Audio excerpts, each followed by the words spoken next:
Hey, I'm Britton Johnson, the NSX Roaming reporter here at VMworld 2018. We're in the hands-on labs.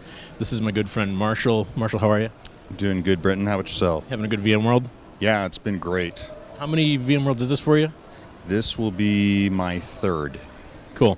So, Marshall, you're a fellow VCIX NV, right? That is correct. How many separate NSX projects would you say you've worked on?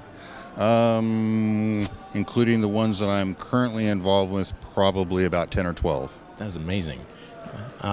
So, what is like your favorite part of NSX to work on?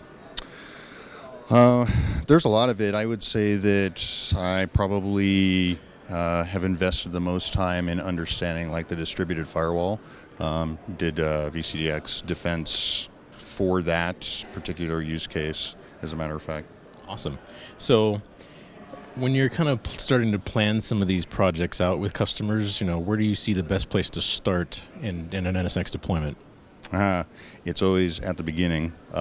But honestly, it really starts with the vSphere infrastructure design. Everything with the vSphere infrastructure, the way it's designed, affects your NSX design. So you really have to start there, in my opinion.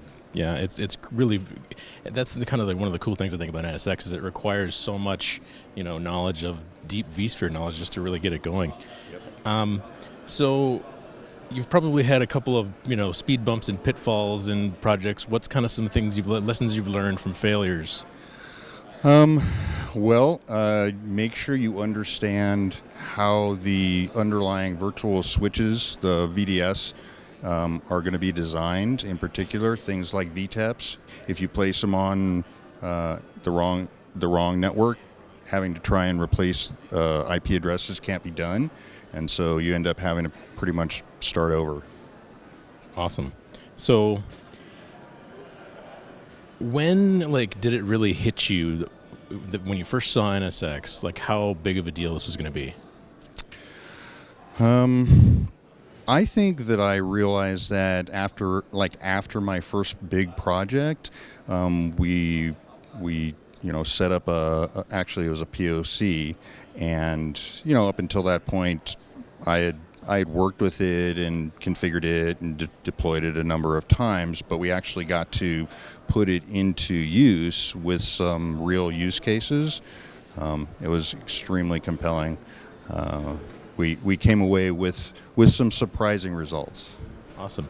So when you're talking to customers, because you talk to the customers a lot about this, right? Absolutely. So is there questions that a customer kind of overlooks when they're talking about either potentially deploying NSX or in the middle of it? Is there something that just they forget about that is important?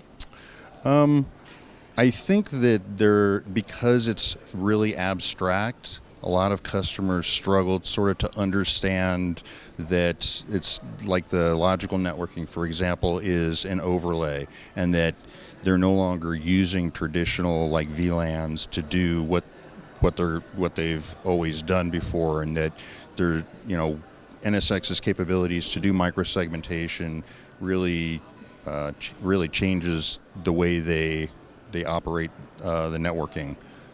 Cool. Marshall, thanks a lot, man. Thank you. All right. That's it. Thanks.